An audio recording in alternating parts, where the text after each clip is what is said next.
just turn your mic in towards you a little bit.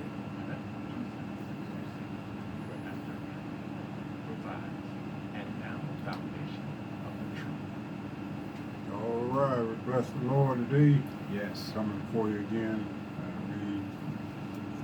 These last couple of weeks has been kind of heavy. We're praying that, like you said, with all scriptures, a lot of times you're looking at face value, and it's like we always say, you got to perceive the word of the Lord. So these are the words of the wise, just like Solomon said in Proverbs. He said the words of the wise and their dark sayings. So it's a dark saying if we don't have no understanding on it. And so I've ran across a lot of people over the years who said, well, why is this written like that? There's a reason. There's quite a few reasons, but one of them is it's designed to screen off. It's like what we call first and second interview. It's designed to screen people off because you're really not looking for the Lord. That's as far as you're going to go is the parable. And you're going to go on about your merry way and go on and do what you've been doing. These things, so the criteria, and we're going to, before we still work on some things we were working on last week, we're going to go to the Gospels. We're going to go to the Gospels. You explain why you did this. Mm-hmm. So we'll go to Matthew 13. Those of you following us today, we're still talking about the destruction of Babylon. And this might be hard to swallow. Like I said, it's hard to swallow because, number one, nobody has never seen any kind of destruction to that magnitude, especially in this country. And that's why we always say this too. It's always dangerous anytime like a nation is at ease, like they've been over here for years. And so when you're at ease, anything can come upon you unaware. And it's always dangerous, to be at ease. I don't care where you're at. Because this is, as long as we're down here, this is it's a warfare. So, oh yeah. But this, like I said, this is so detailed. And a lot of time, we're going to go to Matthew, and we're going to show you why the Lord speaks the way He does. And so this is not, and one thing about the Lord, we always say, there's no getting it together when the Lord comes. Right. Now is the time to get it together. Right. And it takes time. We always say it takes time to work on your soul's salvation. So that's what I say. It's the biggest deception for people to just think you're going to get it together at the last minute. But this is going to be so swift. Mm-hmm. When the day of the Lord hits, it's going to be so swift you ain't going to have time to do nothing. Exactly. So the judgment that the Lord sees, now is the time for us to iron out the differences and whatever you got to do before this hits. When we was in the military, they would tell you, to prepare for war. When you're doing your daily routines, your disciplining, your whatever you're doing, it's all those things are steps to prepare you for war. So you should not. So when the war does come, there's no getting it together. When the war comes, you already got to have everything straight. Mm-hmm. You got to be ready. So this is what we're saying. Now is the time to stay up late at night and get mad. Now is the time to do that. Now, because when this hits, it's going to be so swift. You ain't gonna have no time to get it together. That's it. Because look, and those of you who know about nuclear warfare, and that's why I say people, and there's a danger. People over here are so much in a safe haven, and that is a big deception. But what we're saying, nuclear war, stuff like that is so, when that hit, you ain't got time to do nothing. That's it. And so now's the time to, if you got to stay up late, search this out. Lord, I don't understand. Now's the time to do that. Go before the Lord. And, because God is a rewarder, and we'll tell anybody He's a rewarder of those that diligently seek Him. But see, it's not seek Him when He can't be found, because it says seek the Lord while He may be found. Now, and that door is closing. We tell anybody. Oh yeah. It's not going to be always. And I think there's some in the law and this is it's probably in the first 5 books or so, but I got to get it at some point. But he said the land should not be sold forever. What is he saying? We'll get to that later, but that's basically telling you that salvation is not going to be always. That's what I mean. He got this thing written up in such a way. Well, we're going to go to Matthew 13, and we're going to, those of you, we're praying that people are hanging there with us, because this is the thing, you got to tarry with the Lord. And I'm the first one to say that, because I know when the Lord first got a hold of me, I got ministered by some Marine brothers, and this stuff they were talking was almost like foreign language. But the thing is, you got to hang in there with the Lord. That's it. And that's what we tell people. Because if it's right understanding, eventually you're going to get there. Yeah. That's what we tell people. Yeah. I don't expect for you. I expect for it to be a whole bunch of unbelief and no, I don't believe what you're saying.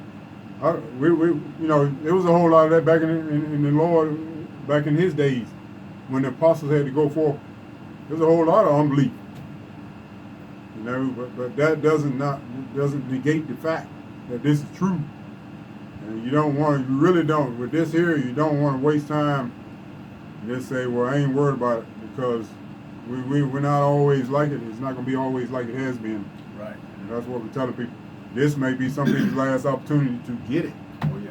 Because the Lord, one thing about it, and this is, I believe it's Isaiah 58, when he said, the Lord removes the righteous and none considering it. Let's see if we can find that after we go to Matthew 13. We're going to get this. So we're saying all the words of the wise, this is the Lord's. It's all his wisdom. And the way he got it written up, you're just not going to see it face value. It's not. Just not. The meaning is hid. And depending on where you're at, your condition of your heart. And that's why he says right here, the heart of this people is waxed gross, and their ears are dull of hearing. And their eyes have they closed. The people don't want to see. And so that is the criteria. So after he gave that parable, all right, so he said, let's see. All right, this is Matthew 13, those who follow verse 11. So keep in mind, this is what you call a giving, where the Lord gave you the understanding right behind the parable, but it ain't like that all the time. There you go.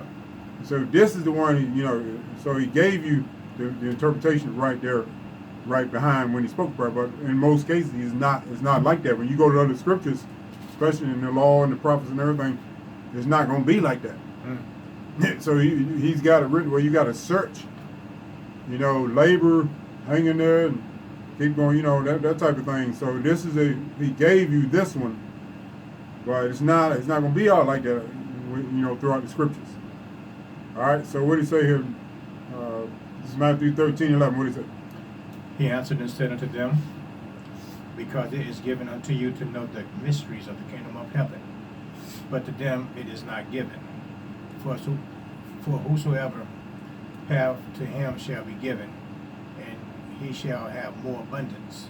But whosoever have not, from him shall be taken away even that he hath. All right, hold on. Okay, so what he's saying, so they asked him the question, as in verse 10, he said, why you speak to them in parables?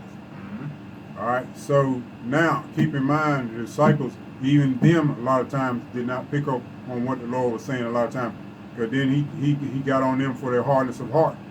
Right. He got on them. So just because when they asked the question does not mean they understood everything the Lord was saying, because they got hard-hearted as well a lot of times. And then even when he kept telling them that the Son of Man is going to be crucified, turn them to the hands of sinners, and be crucified and then rise again from the dead. And it said that they knew, as yet they knew not the scriptures, that he must rise again from the dead. So they didn't even understand a lot of stuff. And then he got on them a lot of times because their hearts were hard. So that is the criteria. So if you keep going, we're going to go down. So he's telling, it's for the disciples, it's given to the disciples, but even then, you still got to tarry and get in there and get it. But if it's not given, you can go in there and labor, you can do all you want to do. If it's not given, you ain't going to see it. I don't care what you do. That's it. See, but when it's given, that means you still got to go get it. Look, just like the squirrel, the Lord feed all them. They got to come out of them trees. Oh, yes, sir. Look, you ain't going to stay there and just say, I'm sitting back chilling. All the nuts is falling down where they gonna fall? No, you got to get on out there. Come on down. Dig. Got to dig. That's what I'm telling you. So it's given. It's given for the disciples. We still got to go in there and labor. Yes, sir. So 'cause he said you got to labor in the word and doctrine. And the Apostle Paul compared himself to that oxen, and he would tell them, and this back in the law, he said, don't muzzle the ox that treads out the corn, because he gonna eat something for himself. And the corn is the doctrine. Yes, sir. So he said, in other words, don't stop the ox from doing that, because it's something for him too. They said they're trying to say, no, get away from it. They're trying to drive him away. The Apostle Paul, he said, he was that the oxen is a laborer. There's a labor for the Lord. So Yes. we got to get ours. Yes, sir. Say, don't muzzle the ox that treads the corn. That's labor. There's some good corn here when the Lord Oh, break it yeah. down too. Yes, sir. Good corn. So all right, so we're going to dive back into Jeremiah here, but we're just showing you here. He told you, so read down what you need. I did about it in verse 12. All right. So I start with 13. Yeah. Therefore speak I to them in parables, because they sin not, and hearing they hear not, neither do they understand. And in them is fulfilled the prophecy of Esaias, which saith, by hearing ye shall hear, and shall not understand, and seeing ye shall see, and shall not perceive. All right. So he intentionally. This is prophesied in Isaiah. This can come. Keep in mind, and I think this is in Acts 13, where he was saying that we're going to probably go to that in a little while, but he was saying right there that he told the Jews and things, the Israelites, he said, you're despisers and wonder and perish. And he said, and this is prophesied in Isaiah, he said, I'll work a work in your days which you in no wise believe, though a man declare it unto you. So you still don't believe it even after it's explained. I mean, what can you do then? I mean, if you still don't see it after it's explained, then you just need help. Lost. Right. So the prophecies can come on anybody at any time. It depends on where we at. Mm-hmm. So he says, in them is fulfilled. That's verse 14. This can happen to anybody. Anything that the Lord prophesied can come upon anybody at any time, depending on the criteria. Come on now. He says, so we're going to fulfill the scriptures either way. Either way, look, we're going to fulfill it in going back with the Lord, or we're going to fulfill it in we're going to the lake. Either one. It ain't no in between, people. Ain't no such thing. So we're going to fulfill, like in this right here, this will be fulfilled if we're going to have eyes to see and not perceive. Right. Then he said, in them is fulfilled. So if we cannot see the word of the Lord, because he told me in Jeremiah, he said, perceive, we got to see ye the word of the Lord. We got to perceive it. And that takes time. That's what we tell people. There's no such thing as I'm going to read my favorite Bible verse and then go to bed. It's nice at some point when you were small, but we got to get in this. Time to come on. If you got to pull your hair out, whatever you got to do, Yeah. show the Lord we're diligent in getting it, and the Lord will reward. We are witnesses of that. So he's saying you right here. So we don't want to be in this predicament right here where we're hearing and not hearing. We hear, but we don't hear. Right. We don't want to be there. I mean, if we're there, we don't want to stay there. Come on. We got to find ourselves. A lot of messages says over the years, we got to find ourselves. We somewhere in the scripture. Everybody's somewhere, if not more than one place. Exactly. If not, we just don't want. We don't want to see it. We don't want to see ourselves at all.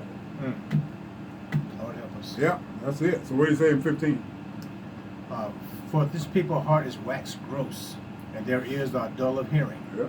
and their eyes they have closed, lest at any time they shall see with their eyes and hear with their ears, and should understand and with their heart, and should be converted, and I shall heal them. All right, there it is.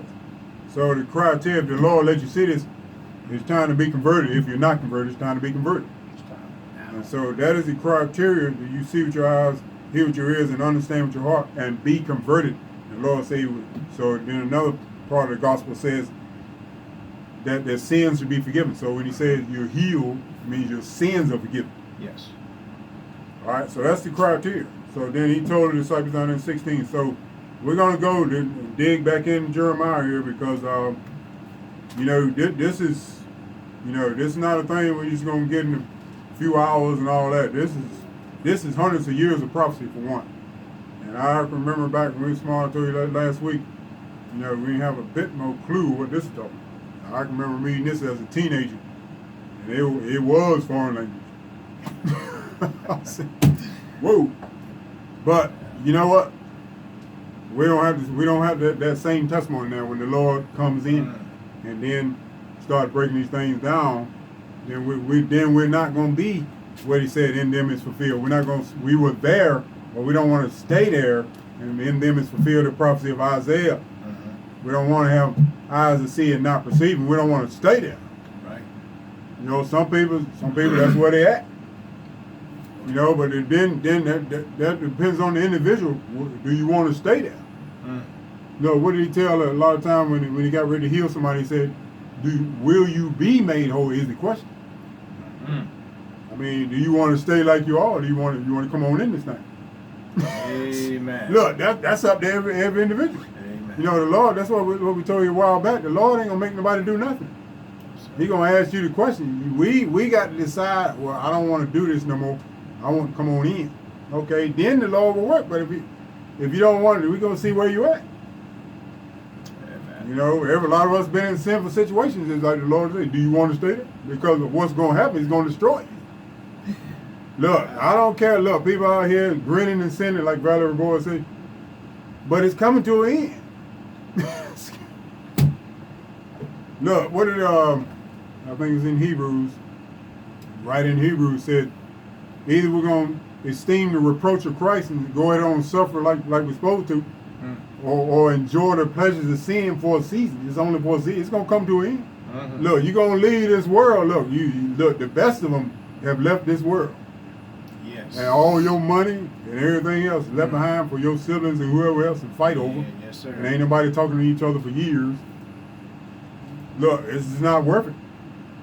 And I'm sure if people had it in their power to stay here, they'll still be here. There you go. But it ain't in their power. So that's what we tell you. It's a choice for everybody. So, what we say, but we diving into Jeremiah. A whole lot of people won't be able to say. We went to other scriptures. I've talked to people over the years. Some of the other parables that the Lord had broke down, people still can't see. And sometimes it almost, just kind of bothered me in a way, because I'm like, man, then you got to wrestle with yourself. It's like, whether this is true or not. But the fact is, but the Lord said, what He said in Amos, He said He's going to send a famine in the land. Not a famine of bread nor thirst for water, but of hearing of the words of the Lord. Oh, it's a famine. Yeah, it is. This is scarce. Anybody, look, it ain't going to be no sports arena breaking the door down enough for this. When you tell people you got to let this go and leave that alone, oh no, you ain't going to get no applauding. That's a hard stand. Look, anybody going to be clapping all up in the balconies? Mezzanine, how they say that? Mezzanine there, that's what they say. Man. Ain't going to be nobody doing that. Hey, you know what? But we all, that's what I say, we tell people, everybody's got to come to a decision. If we want to stay in falsehood, and there's a lot that's on every corner. Yes. If you want to stay in falsehood, that is a choice people's got to make, but God ain't going to make it for them. If you want to stay in falsehood and false prophets, and people just telling people stuff they want to hear, some people are enthused with that stuff. So they can keep on, nobody ain't got to bother my wrong. Right. You don't bother me, I ain't going to bother you, and everybody just come and be a hypocrite. Getting a little bit of the truth. They don't leave it alone. Come on. But, look, that's what we tell people. It's not even worth it. If that's the way we're going to come off, we might as well go home back out there. Might as well. Because, like I said, there's no need for the Lord to give it and say, depart from me, you that work iniquity. It's not worth it. And then they said, well, didn't we cast out devils and do many money? They come to try to justify it then, but then the Lord still said, get away from it. Yes, He did. Absolutely. And it's going to, look, people, we don't want to find out, like we said about our parents, that the Lord meant what He said. We don't want to get to that point. All right, we got about 40 minutes to deal with, 39, 40 minutes to deal with. All right, so we're going to line this up. We're going back to work here, because this is, I don't know how much more we're going to pitch in here, but we're going to just show some highlights of this. Let's see here. Let's start. Now this is we're going to start at verse, let's see, chapter 51. This is in Jeremiah.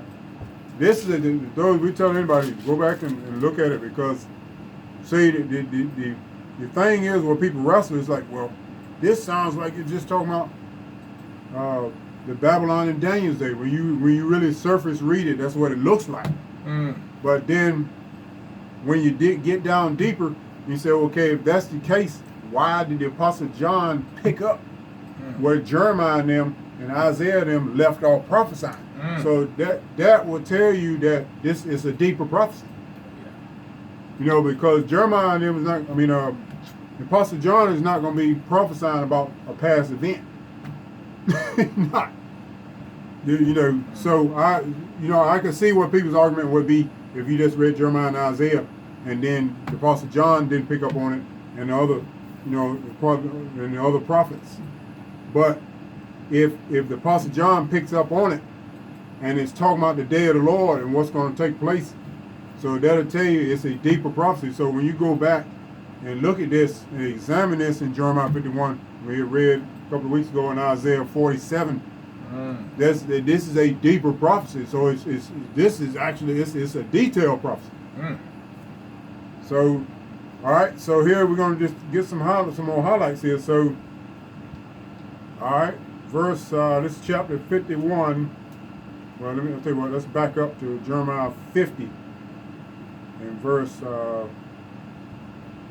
46.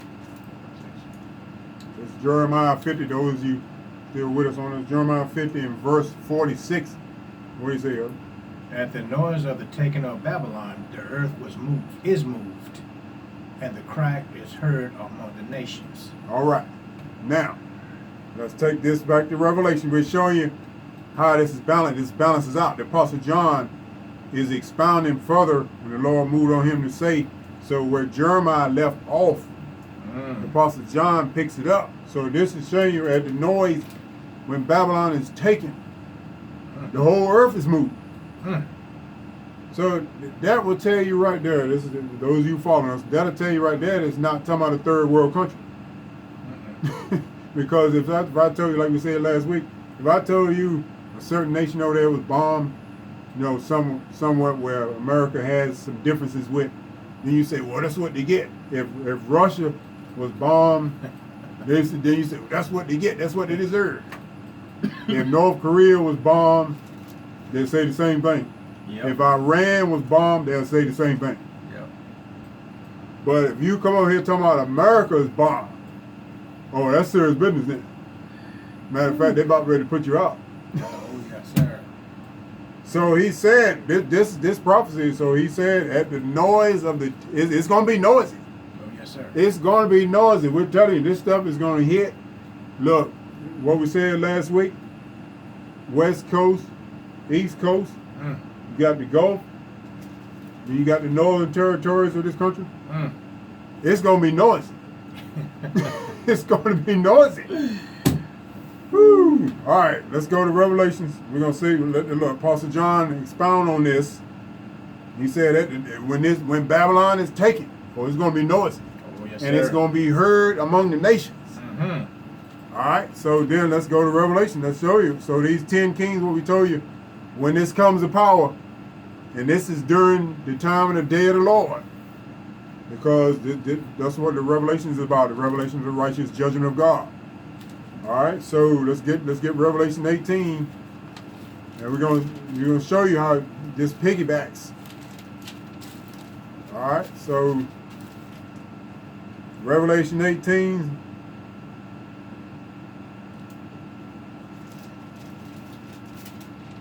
All right, so this is we read some of this last week.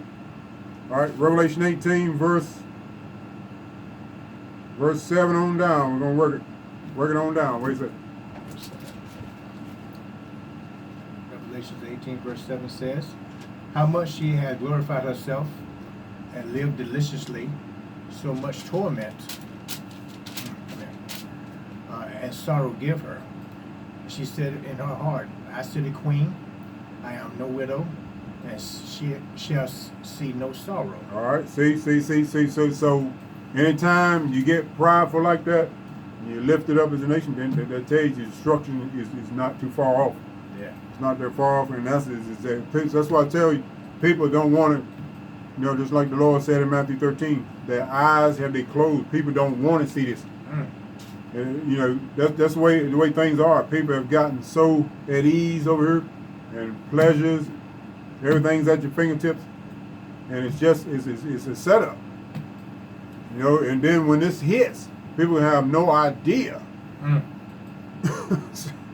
All right, so he said, so the criteria when it says, she says in her heart, and that was we read a couple of weeks back on Isaiah 47, when she says, I sit a queen, if this don't fit it to the T, ain't nothing will.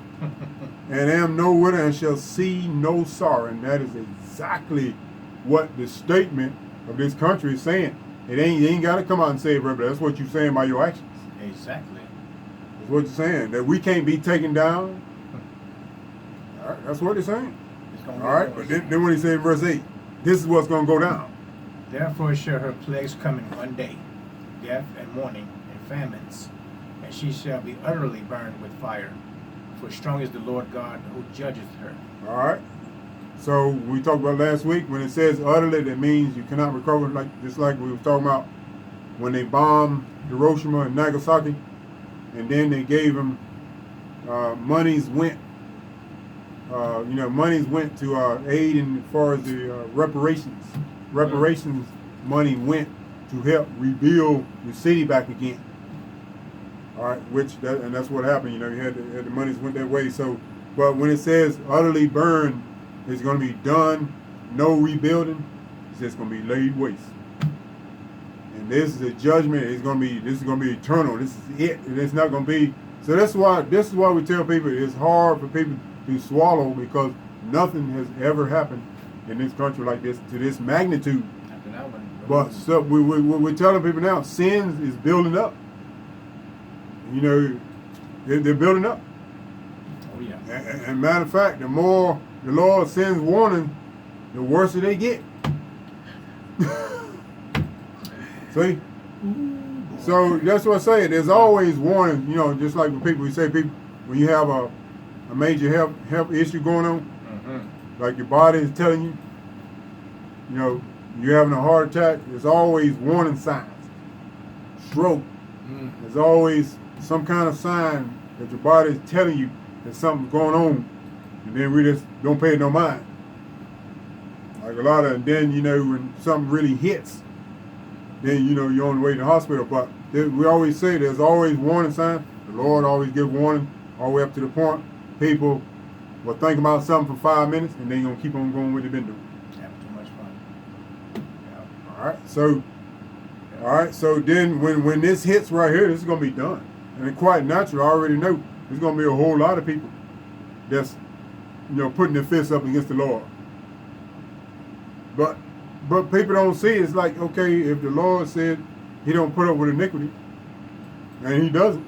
Yeah, he doesn't. And the redemptive work has already been done, so there's no excuse for anybody, because the Lord already told everybody to turn away from their vanities and do everything else. But if you don't do that, then you just think stuff is going to go unpunished. That's what we tell people. So that's why the Lord's got servants out here now, before this hits. Yes. Because when it hit, it ain't going to be nothing to be said. All right, but he's saying here, in one day, in Isaiah 47 said, in a moment of time, this is going to happen. And so people are still wrestling with, this can't be true about America, because look at all these other evils. You're going to justify, we're going to try to justify the thing. But no, you ain't even got to look too far. It's iniquity is everywhere, and this stuff is abound. He said, the Lord said, when iniquity shall abound, the love of many shall become cold, and we can see that every day. Iniquity is abounding. It's getting more and more worse. The more, people say, okay, we're going to control guns. You ain't done it yet. They done bombed every school. They done went and shot up every school. It is about to be shot. And all you still saying is the same thing. He just ain't hit that. Yeah, exactly. See? But we ain't going to get into all that, but we're just saying, we're making a point. you know, it ain't gonna end because you don't want to take away the very thing that need to be taken away. You ain't gonna do that. So and the Lord said, and stuff like that is gonna continue because number one, people don't want to turn from what they're doing. They want to keep doing, and just think everything's gonna turn out all right. Ain't gonna happen. So you already see the signs. So now this ain't the total thing, but you're already seeing. She said, "Our city queen." This is verse 7. "Our city queen, am no widow, shall see no sorrow." And Isaiah 47. We're gonna jump back to that. Isaiah 47. Those who following us, we got about half an hour. All right, we just kind of getting the highlights of this prophecy. You know, this is very detailed, and we tell anybody to go back and examine it, because this is a very detailed judgment. Oh, yes, sir. It's about as detailed as I've ever seen. But Isaiah, so we're going to line it up with the Apostle John picks it up. All right, so we're going to show you the signs before this thing actually hits. We're showing you the signs. This is in 47, Isaiah 47, verse 8. This is a prophecy about still talking about Babylon. All right, watch this. Notice that we're going to show you the signs before the actual judgment altogether comes. But there are signs that's showing that it's coming. The warning signs. All right, what do you say? Verse 8. Verse 8. Therefore hear now this, that thou art given the pleasures, that thou dwellest carelessly, and says in thine heart, I am, and none else beside me. I shall not sit as a widow, neither shall I know the loss of children. All right. Now, is people losing their lives? Yes, left they are. and right. Yes, sir, every day. And this ain't the ultimate judgment. Now, these are warning signs. People are losing their lives. Kids, you name it, all ages. People are losing their lives in masses. Mm-hmm. All right. So these are just the warning signs before the actual judgment. Goodness. Before this land is laid waste. Because the Lord is telling everybody to turn, but ain't nobody trying to do that.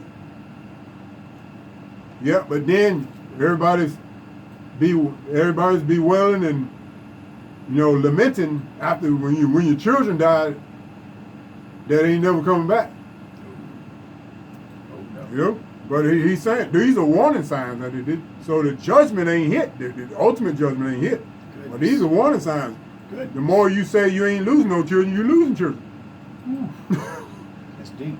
Yeah. The more you say you ain't, the more you are.